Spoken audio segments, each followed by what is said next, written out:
30 ans plus tard. Je pense que tous les astres étaient alignés pour donner ce que ça a donné. Le déluge du Saguenay est-il vraiment derrière nous? Ça serait surprenant qu'un événement comme le déluge Saguenay se reproduise. Depuis 1996, beaucoup de choses ont évolué depuis la catastrophe. Ça a énormément changé notre façon de voir les mesures d'urgence et de les planifier. On n'est jamais à l'abri d'une forte tempête encore aujourd'hui, alors revenons sur ce système qui s'est abattu sur la région en 1996 afin de comprendre pourquoi est-ce que le Saguenay est à l'abri d'un autre déluge comme dans le passé.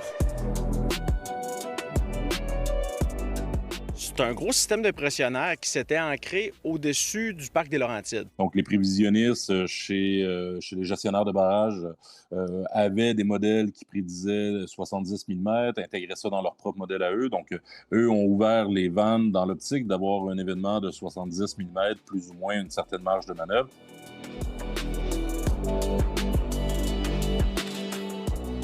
Le son était tellement envahissant, étourdissant, il était palpable, on touchait au son. Donc, selon les estimations, on peut parler de débit qui va tourner aux alentours de entre 400 et 600 mètres cubes par seconde, sachant qu'aujourd'hui, une crue moyenne qu'on va avoir sur la rivière Amasse va tourner peut-être autour de 120, 130 mètres cubes par seconde. Après le déluge du Saguenay, une politique nationale sur l'eau a vu le jour. La commission Nicolet aussi. Cette commission avait pour but d'analyser la gestion des barrages au Québec.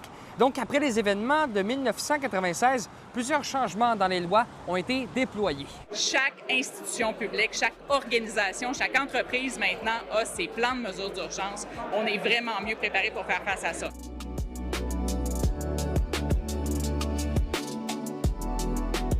On a refermé les rivières parce que les rivières étaient devenues hyper larges. Donc, on a effectivement installé des enrochements, mais on a trop rétréci la largeur des cours d'eau. Qu'est-ce qui explique pourquoi qu'aujourd'hui, on a des enjeux de diminution de la qualité de l'habitat pour l'Ombre de Fontaine, Anadrome, pour le saumon atlantique?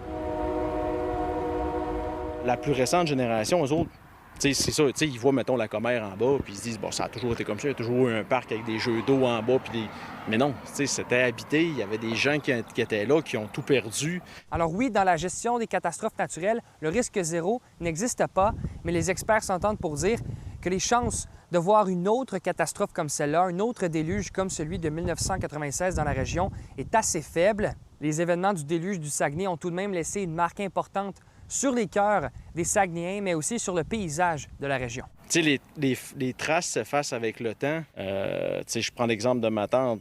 À chaque fois qu'il y avait un orage, qu'il y avait moindrement un coup d'eau soudain de la nature, toujours restait avec une crainte.